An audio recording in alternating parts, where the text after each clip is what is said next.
I want you to just imagine, for a second, that you are sitting up in the gallery of a U.S. Senate chamber. Oh, wow. Okay. Setting the scene right away. Right. Just really try to picture the architecture of that kind of space. Yeah. You've got those massive, towering mahogany desks. Yeah, they always look like they were carved out of some, like, old 19th century galleon ship or something. Exactly. And you've got the heavy velvet curtains, the hushed whispers of aides, passing legal pads back and forth. The giant imposing seals on the wall? Yes, all of it. The entire environment is just completely engineered to project weight, you know, order. It's designed to choreograph a very specific type of predictability. Exactly. When someone steps up to that microphone in that room, you expect them to play the game. You expect the waltz. Right. You know your role. You play your part. But today, in this deep dive, you and I are looking at what happens when someone walks into that room, rips the needle off the record, and just drops a blaring neon boombox right in the middle of the dance floor.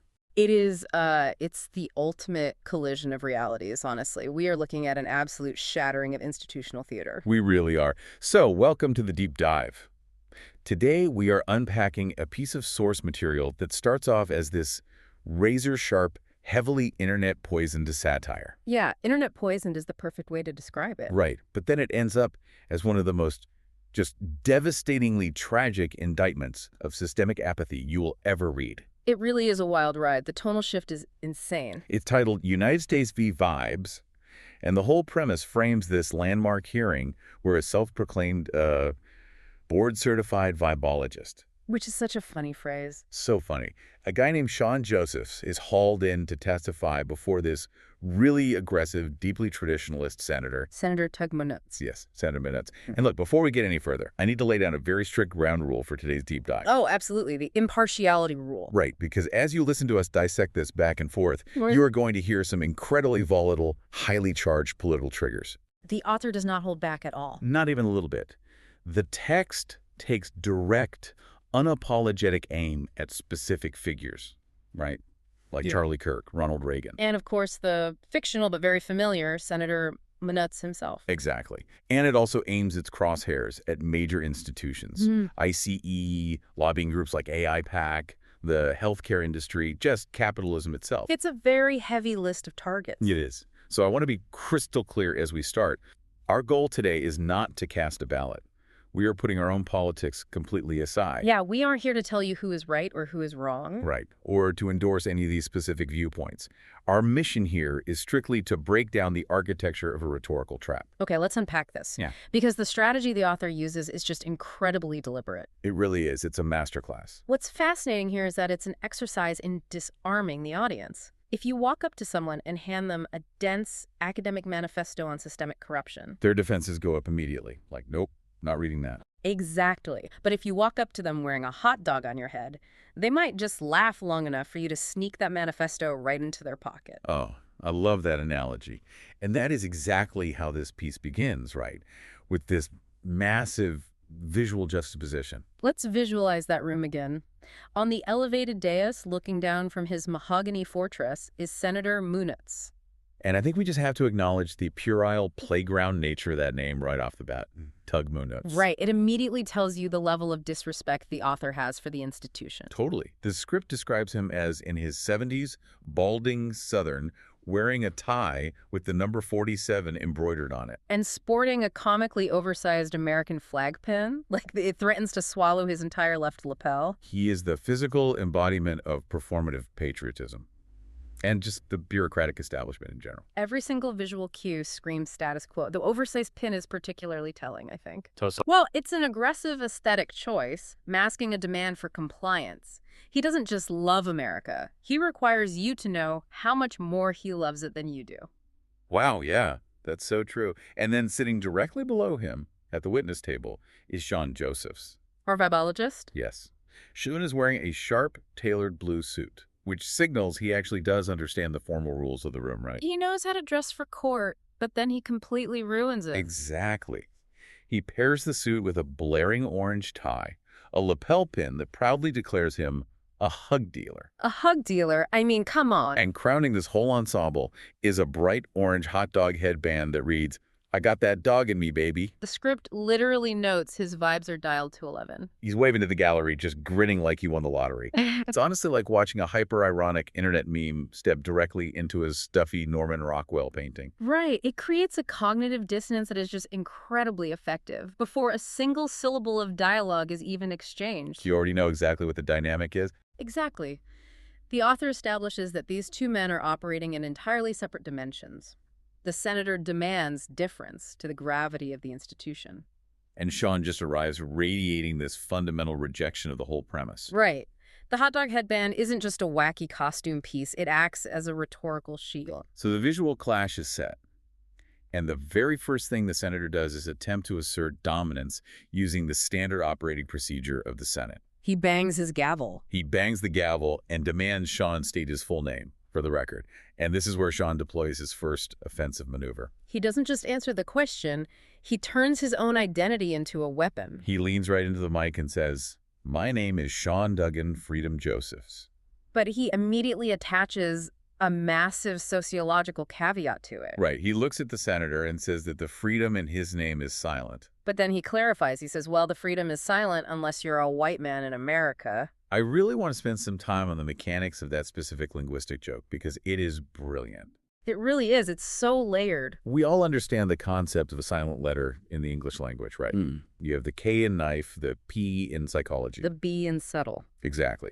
It's a structural element of a word that is undeniably present on the page. It's legally part of the spelling, but practically it's unvoiced. And Sean takes this really dry grammatical concept and turns it into a devastating metaphor for American civil rights. What's fascinating here is how he's taking the abstract concept of structural inequality and explaining it through grammar. Right. He is arguing that freedom is written into the structural DNA of the country. It's in the Constitution, the Declaration, the Pledge of Allegiance. It's undeniably present on the page. Exactly. But for marginalized communities, in everyday practice, it goes completely unvoiced. It's an unpronounced reality. That is so powerful. And then he expands on this by pulling back the curtain on his own psychology, actually. Yeah, he connects the silence of freedom to another loaded word, which is privilege. And he does this with a surprising amount of vulnerability for a guy wearing a hot dog headband. That's the Trojan horse effect again. Right. He admits he used to keep the word privilege silent, too, mostly because he was terrified that acknowledging it out loud meant he might lose it. He says, turns out, when the sun shines light in the shadows and you learn to love the reflection you get to see in the mirror, everything around you gets to grow. That phrase, love the reflection, it does an immense amount of heavy lifting in establishing the text's philosophical baseline. Because often, when politicians debate privilege, it's framed entirely as a zero-sum game of punishment and guilt. Right, like if I acknowledge my privilege, I must be punished for it. It's a defensive posture. Exactly. But Sean reframes this entirely. He posits that acknowledging these invisible structures isn't an attack on the self, it's a diagnostic tool. By bringing the hidden things, the shadows, into the light, you create the prerequisite conditions for a healthy society. You can't fix a foundation if you absolutely refuse to look at the cracks. It's an incredibly earnest, almost abstract point. Yep. And predictably, it bounces right off the senator's rhetorical armor. Munotz has absolutely no idea how to process a vulnerable philosophical monologue in a Senate hearing. Zero idea.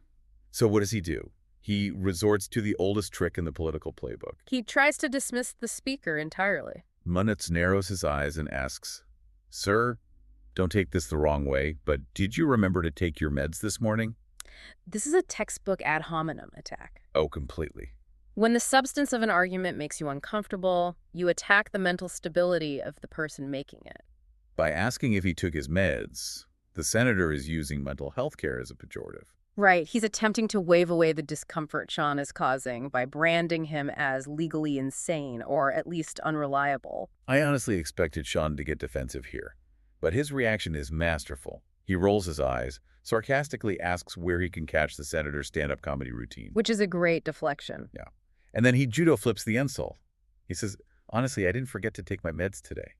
I just couldn't afford them." He instantly pivots from a personal attack to a macro-level critique of the American economy. Right.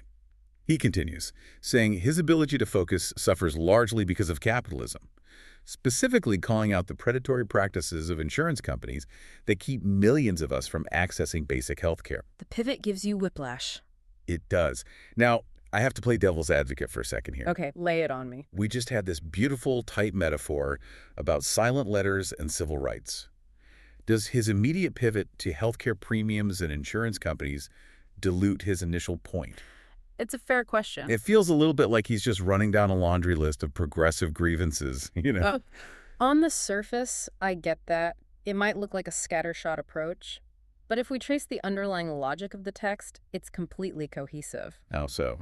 Well, the author doesn't view these issues in silos. To Sean's character, the concept of freedom, the reality of privilege, the structure of capitalism, and the mechanics of the healthcare system are just different tentacles of the exact same beast. They are interconnected systems of control. Exactly. When Sean weaponizes his own inability to afford medication, he is actively demonstrating his point about who actually gets to experience the freedom he was just talking about. Oh, I see. The system that prices him out of mental clarity is the exact same system that keeps the word freedom silent for marginalized people. Yes. He's basically telling the senator, you want to weaponize my mental health? Let's indict the economic system that monetizes my mental health. And it's right in the middle of this takedown of insurance companies that he drops what might be the strangest, most specific, and most lingering mystery of the entire text. Ah, yes, the Luigi anomaly. He pauses, gives this wry smile, and asks the room, on that note, whatever happened to Luigi? It is fascinating how the author deploys this. For you listening, we have absolutely no setup for this name. None. Sean is mid-rant about predatory insurance, and he just drops Luigi. Out of nowhere. Who is Luigi? Is it a reference to Super Mario? A mob boss? Some obscure political aide? The ambiguity is the point, I think, but we can deduce a lot from the context. What's your read on it? Luigi functions as an archetype within this text. Given the immediate context of predatory insurance companies, Luigi seems to represent a specific, perhaps infamous, corporate figurehead or middleman. Right. We all know these stories. An executive who oversaw massive rate hikes, denied thousands of claims, made national headlines for a week, and then vanished. They step down to spend more time with their family, they take a golden parachute, they dissolve into the ether of wealth. they evade accountability completely. Precisely. Dropping that name is Sean's way of winking at the gallery. It's an inside joke for the Vibe Tribe. It's Sean saying to the senator, I know exactly how this machine works. I know who pulls the levers. And I know who gets to walk away clean while the rest of us suffer. It's deeply unsettling for an institution that relies on organized narratives to have an unscripted ghost brought into the room like that. It disrupts the script. But Sean's indictment doesn't stop at the domestic border or the pharmacy counter. The gallery is buzzing, the senator is increasingly agitated, and Sean decides this is the perfect moment to fundamentally alter his identity again. He announces he needs to make a correction to the congressional record. He says, my name is Sean Duggan. Thoughts and prayers, Josephs. It hits like a punch to the gut. It really does. Yeah. And he ruthlessly continues the linguistic motif. He explains, the thoughts and prayers are silent, just like our elected officials after every school shooting.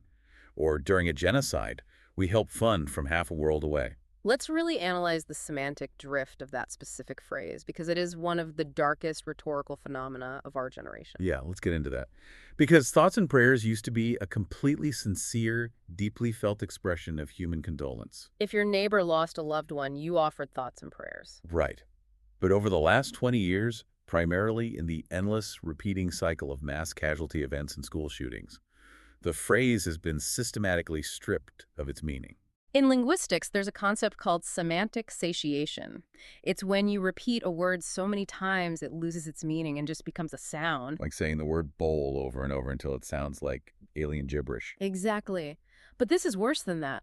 This is a thought-terminating cliche. It is a phrase designed by politicians to end the conversation entirely. When Sean says thoughts and prayers are silent, he is highlighting the grotesque hypocrisy of verbal noise that functions as physical silence. A press release offering thoughts and prayers takes up space on a page, but it requires zero legislative action. It is the illusion of empathy masking total, calculated apathy. And he connects this domestic apathy directly to global policy, mentioning genocide funded from half a world away. And he specifically turns the knife on the senator by asking, how's your AI PAC fundraising going, Senator? Which is a huge call-out. For anyone listening who might not track the intricacies of campaign finance, AIPAC is the American Israel Public Affairs Committee. It is an incredibly powerful, well-funded lobbying organization in Washington. By bringing AI Pack into the dialogue, the author is specifically pointing to how massive influxes of special interest funding dictate where political silence is enforced. Both at home and abroad, he is mapping the money. If we connect this to the bigger picture, he is drawing a direct, straight line from a classroom shooting in America to global conflicts, arguing that the political paralysis in both arenas is funded by the exact same mechanisms. At this point, the senator just reaches his boiling point. His authority is evaporating in real time. He slams his hand down. He does. And he yells, "Mr. Josephs, this is a Senate hearing, not a kangaroo court." And what follows is perhaps the most surreal exchange in the entire transcript. Because Sean doesn't get defensive, right? He doesn't argue for the legitimacy of his testimony. He fully, enthusiastically adopts the senator's insult. He drops his voice into this thick, cartoonish Australian accent and yells out, "Oh, no!" The audacity of doing a bad Australian accent in a Senate hearing is breathtaking. It's so absurd. He leans into the mic and says, in his normal voice, that he isn't sure if it's because he microdosed earlier in the morning, but he's suddenly seeing little Joeys everywhere trying to crawl back to their mom's pouches. It is completely absurd imagery. But then, on a dime, the trap snaps shut. The comedy vanishes. He looks the senator dead in the eye and says, "Actually, it's more often little Wands because Icy tried to raid their school." Yeah, this is kangaroo as fuck. And then he drops right back into the accent. It's like intellectual Aikido. He uses the senator's momentum against him. We have to talk about the psychology of the court jester here, because that is exactly the archetype Sean is embodying. Ooh, I like that. Expand on that. Throughout history, the fool or the jester was the only person in the royal court legally permitted to tell the king he was an idiot. Why? Because the truth was delivered wrapped in a joke. The humor bypasses the king's cognitive defenses. Exactly. It's exactly how younger generations use internet irony today. Irony and absurdity are trauma responses to a political system that feels entirely unresponsive. So Sean takes the senator's attempt to establish order, the kangaroo court comment, and weaponizes the imagery. He paints this cartoon picture of baby kangaroos, filters it through a casual mention of psychedelic drug culture. Just to keep him off balance. Right. And uses that absurdity to deliver a brutal critique of ICE. And for context, ICE is Immigration and Customs Enforcement, the federal agency responsible for deportations and border enforcement. By using the imagery of baby kangaroos trying to hide in their mother's pouches, Sean forces the senator to confront the reality of family separations. And the trauma of state-sanctioned raids on communities and schools. He smuggles a horrific reality into the room inside a joke. By the time the senator realizes he's been gutted, the point has already landed. And the senator absolutely loses it. The text notes that his face is red, he is furious, and he just starts screaming over the microphone. And here, in response to deafening volume, Shupman uses a completely different tactic. He uses physical silence. Here's where it gets really interesting. Because it's such a theatrical moment. As Munitz is shouting, the script describes Sean leaning forward into his own microphone. He looks incredibly passionate, his lips are moving fast, he is clearly making an urgent point. But there is absolutely no sound. Think about the physical space of that room. The microphone is the ultimate symbol of power. It dictates who is heard and who is muted. So the senator is forced to stop his tantrum and yell, "Speak up! Your mic's off." And Sean just smiles, clicks the little button so the red light comes on, and says softly, "Oh no, I wasn't saying anything. I just wanted you to feel what it's like to shout and not be heard." Like every marginalized community, our government claims to be equal and valued. It's such a flex. Now, I have to ask, does doing a pantomime routine with a microphone just make Sean look petulant to the CSPN cameras? Does it undermine his intellectual points? I don't think so, because it forces an experiential shift. What do you mean by that? Well, the senator has spent decades intellectualizing marginalization, debating it as a purely theoretical concept in committee meetings. Sean strips away the theory. He makes him feel it. Yes. He forces the senator into a momentary state of sensory deprivation. For 5 seconds, the senator experiences what it is like to demand attention and have a systemic technological barrier prevent you from being perceived. Sean makes his silence infinitely louder than the senator's screaming. And he doesn't let the tension dissipate at all. He immediately hits the gas pedal again. He introduces his third identity. He says, "Okay, final correction. My name is Sean Duggan, America Josephs." And the linguistic pattern continues. He says, "The America is silent. Unless there's oil, a parade, or a scapegoat involved. Then she's loud as hell." Look at the escalating trajectory of these names. It is a masterful, concentric expansion of critique. It really is building, layer by layer. We started with freedom, which analyzed domestic civil rights, the invisible structures of privilege.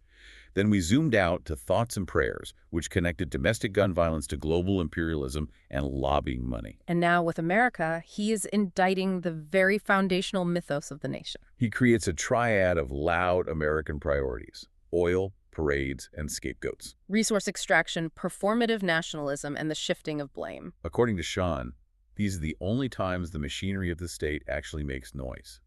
Everything else, healthcare, civil rights, child welfare, is met with silence. The senator, desperately trying to maintain control, slams his gavel and threatens to hold Sean in contempt. And Sean's retort is so sharp here. He laughs and says, "Contempt. Senator, that's the one bipartisan value this chamber still practices." That's such a good line. But he pretends to yield. He says he doesn't want to perjure himself, so he will stop playing games and give his final, true legal name. He states, "My legal name is Sean Duggan Redacted Josephs." Redacted. The literal black Sharpie over the text. The ultimate formalized symbol of governmental silence. Sean says the redacted is silent, just like the government used to be about UFOs, and presently is about lobbying, insider trading, and the Epstein list. This completes the circle. We've traveled from individual civil rights all the way to systemic, entrenched corruption and institutional cover-ups. He is laying out the blueprint of how power protects itself. The reaction in the room to this final name is so specific, and the author uses it to tell us exactly where we are in the narrative arc. The script says there are a few gasps, one single slow clap, a random gallery attendee mutters, "Holy shit." And my absolute favorite detail, the script notes that the ghost of the late comedian Bill Hicks suddenly appears in the gallery and lights a cigarette. Including Bill Hicks is a beautiful, surreal homage. It really is. Hicks was a legendary chain-smoking comic known for his dark, deeply cynical, anti-authoritarian rants against government corruption and corporate greed. Inserting his ghost is the author's way of signaling to the reader that Sean has reached the absolute red line of truth-telling satire. The system cannot hold this much reality. It's about to burst. I picture it like a high-stakes game of poker. Senator Monitz is sitting there, sweating, desperately trying to play by the rules of Texas Hold'em. He's counting chips, he's following the betting order, he's referencing Robert's Rules of Order. And Sean is sitting across from him, eating the chips, setting the cards on fire, and completely changing the rules on every single hand. Exactly. The Senate procedural system literally lacks the programming to process this kind of disruption. But institutions never surrender easily. They always try to assert dominance. Munitz leans into his microphone, his face purple, and demands respect. He yells, "This is a hearing about the greatest country in the world and so-called vibes, not a persecution of the political system or indictment on government corruption." If you are listening to us right now, brace yourself, because this exact moment in the script is where the floor completely falls out from under you. Up until this second, the text has functioned as a fast-paced, highly stylized Aaron Sorkin and acid satire. The comedy has been a shield. But right here, the tone takes a massive, undeniable, devastating pivot. The satire dissolves instantly. There are no more jokes. Sean drops the sarcasm entirely. His voice gets soft. He tells the senator that he fundamentally misunderstands the situation. He says the system isn't open to conversation. It actively, maliciously takes steps to ensure division, fear, and silence. And then he pulls all four of his fragmented identities together. Freedom, thoughts and prayers, America, redacted. He looks at Munitz and says, "Funny how all of my names end up in the same graveyard. Silent. Just like the thousands of men and women who died of AIDS in the 80s, while Reagan said nothing." This raises an important question. We have to unpack the historical weight of that specific reference. Why does the author choose the AIDS epidemic, and Ronald Reagan specifically, as the historical anchor to end the comedy? Because it is the most visceral, undeniable historical proof of Sean's core thesis. The historical slogan of the AIDS activism movement, famously popularized by the group ACTUP, was literally, "Silence equals death." The text relies on the reader's knowledge that for years, while thousands of gay men, trans individuals, and hemophiliacs were dying agonizing deaths, the highest office in the land actively refused to even say the word AIDS in public. It wasn't passive ignorance. It was a calculated political choice to let a marginalized community die rather than acknowledge them. It is the ultimate manifestation of the redacted graveyard Sean is talking about. By bringing Reagan into the room, Sean grounds his abstract, vibey philosophy in brutal, blood-soaked history. The script notes that after he drops that historical anvil, there's total suffocating silence in the room. Gallery stiffens. And Sean gazes intensely at Senator Munitz. He is about to move from the massive historical silence of the 1980s to a deeply intimate, private silence sitting right across from him. He says softly, "But I imagine you know a little something about silence." Yeah. And names, don't you, Senator? Since those reports came out about you disowning your trans daughter. It is a breathtaking escalation. It feels almost invasive to read. He leans in, the microphone picking up every breath, and asks the senator, "What's her name again? Can you say it out loud?" Bet you can't. It's just so raw. Let me ask you, is this a cheap shot? Does going after the man's family cross a line that undermines Sean's intellectual high ground? It is intensely aggressive, yes, but within the philosophical framework of the text, it is absolutely necessary. Oh, so? Sean has spent the entire hearing arguing that the macro-level corruption of the state is mirrored in micro-level interpersonal cruelty. Ah, as above, so below. Exactly.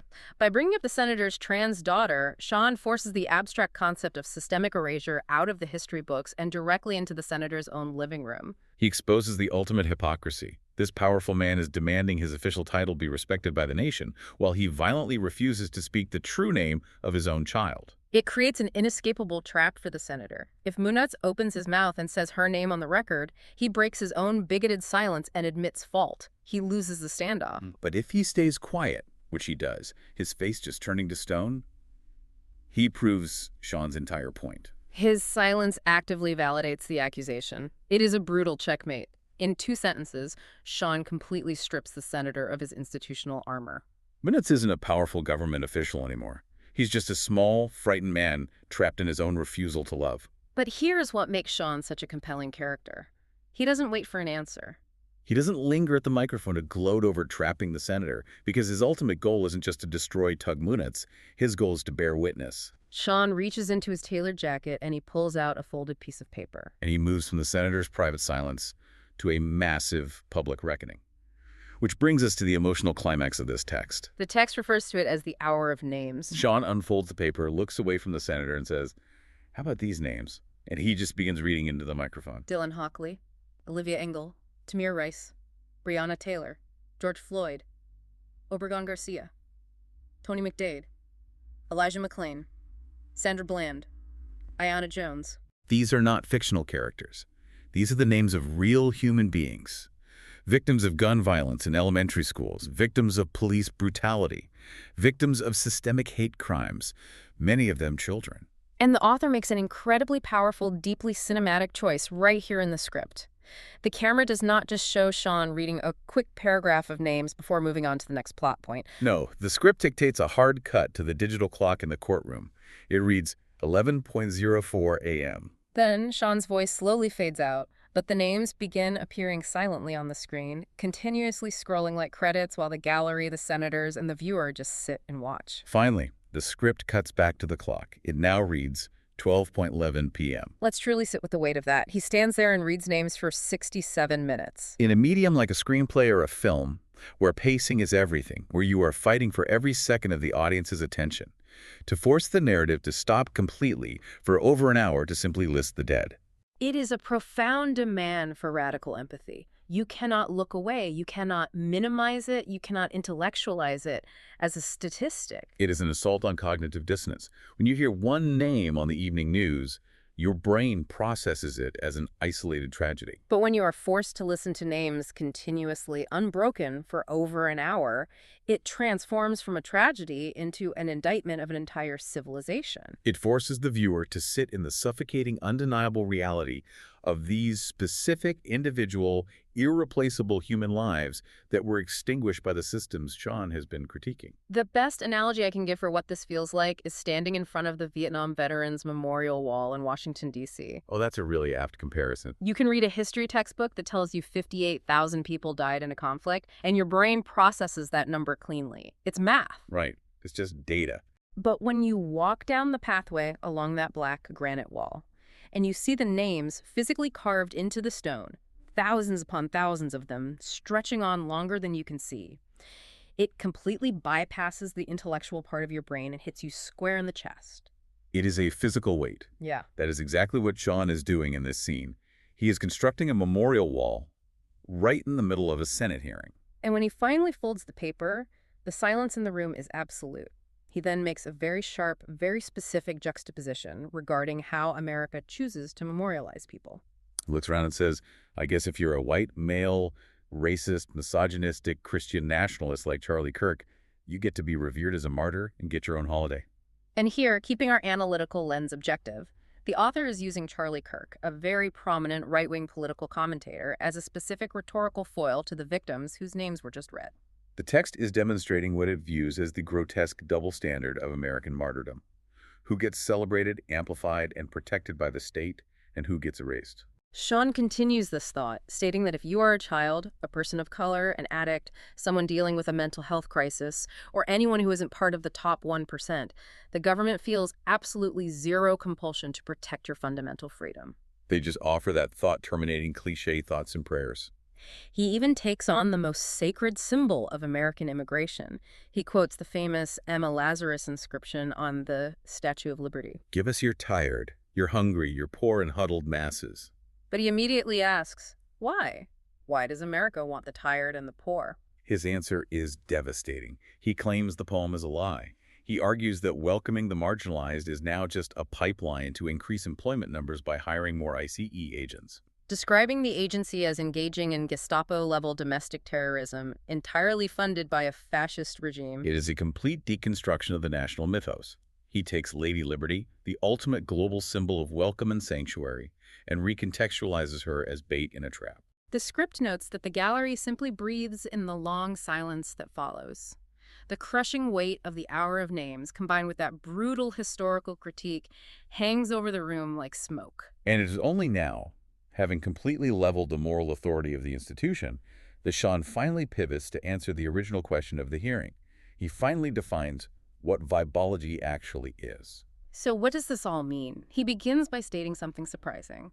He says, I'm an American, and I love Americans. I refuse to be silent and allow any more of us to be redacted. He challenges the panel. He asks them to imagine how radically different the country could be if the people in power loved the citizens with the same ferocity that citizens use to love one another in times of crisis. And then he delivers his thesis. He says, and that's what vibes are.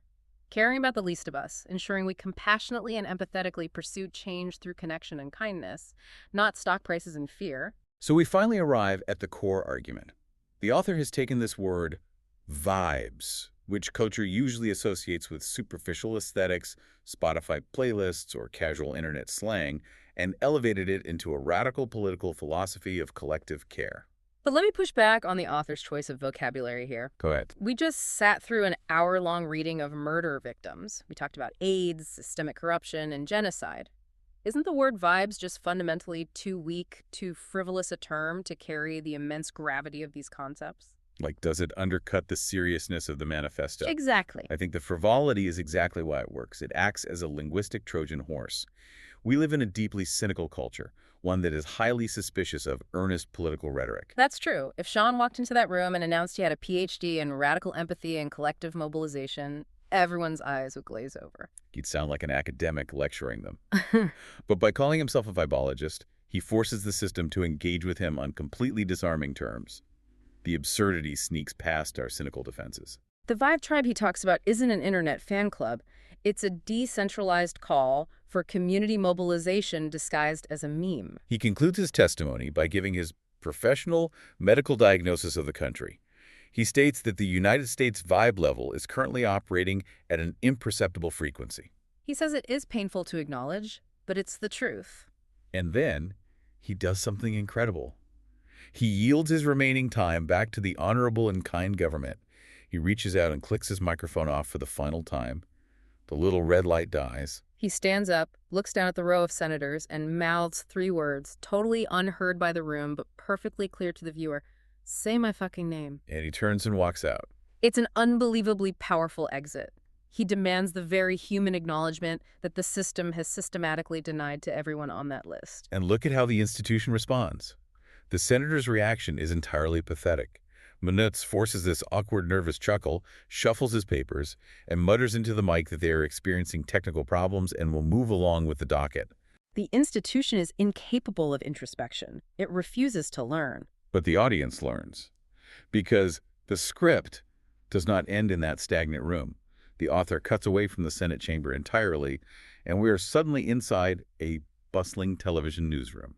We see two anchors sitting at a desk, the live feed of the empty Senate chair playing on the monitors behind them, and both of these anchors are visibly shaken. They are emotional. These news anchors serve a very specific, ancient literary function in this script. They're acting as a Greek chorus. That's a great comparison. In classical Greek theater, the chorus existed to guide the audience's emotional reaction. When the play got too complex, the chorus would step down to the front of the stage and explicitly spell out the moral themes of what the audience had just witnessed. That is exactly what the anchors are doing. Yeah. The first anchor looks at the camera and says, the vibologist refused to shout, he refused to rage, he simply remembered. And the Senate ignored him. His co-anchor is actively wiping away tears, saying she can't stop thinking about the sheer volume of names, the silence of the room. She asks the audience, if this doesn't move us, what will? Then the lead anchor delivers the final, explicit call to action of the piece. His voice cracks, but he looks directly down the barrel of the lens and says, maybe this is where accountability begins. At our tables, in our communities, with each other. Because if Congress won't hear us, we need to make sure America does. The Greek chorus is delivering the final verdict to the viewer. The institutions are broken. Do not expect the Senate to save you. The system is perfectly engineered to maintain the silence. If there is going to be empathy, if there are going to be vibes or structural change, it cannot come from the top down. It has to come from the ground up. It has to come from communities actively deciding that they will no longer be complicit in the silence. The scene fades out on the heavy, lingering weight of those names echoing in the newsroom. And honestly, structurally, it feels like the script should cut to black and roll credits right there. It is a profound, dramatic, perfectly executed emotional climax. The message, silence is complicity, has been delivered with a sledgehammer. But the author makes one final, incredibly strange, almost jarring structural choice. He gives us a post-credits scene. The optional button ending. It is a wildly fascinating choice. The heavy, emotional music stops. The scene cuts to a stark background. Sean Joseph is standing there, completely breaking the fourth wall. He looks directly at the camera, directly at us, and introduces yet another alter ego. He smiles and says, oh, and for full transparency, I do sometimes go by another name, Costco Joey. We just had a man cry on the news about systemic violence, and now we're talking about wholesale retail. It is an extreme pivot. He taps the hot dog headband he's been wearing the entire time. The one that says, I got that dog in me, and jokes that you can buy them on TikTok Shop. But before you even process the joke, his face goes flat and he says, psych, capitalism sucks. Why do you think the author does this? As a writer, why risk undercutting the profound emotional resonance of the names to make a joke about hot dogs? I think it accomplishes two vital things. First, purely from a psychological standpoint, it acts as a pressure release valve. The audience has been holding their breath for an hour. This lets them exhale. That makes sense. But more importantly, it yanks the listener right out of the realm of high-minded political theory and drops them directly back into the crushing absurdity of everyday, late-stage capitalism. Sean compares himself to Costco, pointing out that, unlike the senator, he refuses to raise the price of his hot dogs. He then throws his hands up and demands to know what the hell is going on with the price of eggs. It is a stark reminder that while these massive life-or-death systemic battles are being fought in the halls of power, the rest of us are still trapped in the mundane, exhausting reality of inflation, grocery shopping, and corporate greed. It grounds the macro corruption of the Senate in the micro frustrations of the checkout line. It connects the theoretical redacted files to the very real receipt in your pocket. And he ends this entire surreal journey with one final, unresolved callback. He looks right into the lens, gives that familiar wry smile, and asks, oh, and what the fuck happened to Luigi? The Luigi mystery returns for the final bow. And it is the absolutely perfect note to end on, because Luigi is the ultimate enduring symbol of the unpunished elite. He's the insurance executive, the corporate middleman, the profiteer who manipulated the system, extracted the wealth, and then vanished into thin air while the rest of the country is left screaming at each other in Senate chambers about vibes, ideology, and the price of eggs. Luigi got away, and he will keep getting away as long as the system remains undisturbed. The screen cuts to black, and the text closes with a solemn title card. It reminds the audience that the names read during that hour were just a fraction of those lost to gun violence and hate crimes in the past decade. It repeats the core mantra. Silence is not neutral. Silence is complicity. And it ends with a final rally cry. Time to get loud, Vibe Tribe, let's fucking go. It is a truly remarkable piece of writing.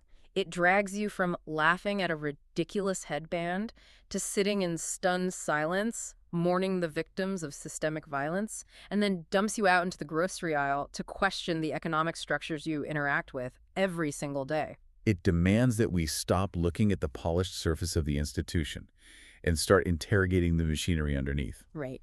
Which brings me to a final thought I want to leave you with, echoing back to the very beginning of our conversation. We talk about how a Senate chamber is designed for choreographed predictability. We like things to be orderly.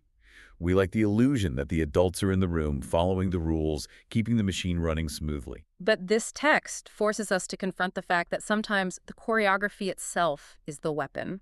The author is asking you to look at the Luigi's in your own life, the systems, the corporations, the local political figures that quietly avoid accountability, slipping out the back door while you are distracted by the loud, performative arguments dominating your daily newsfeed.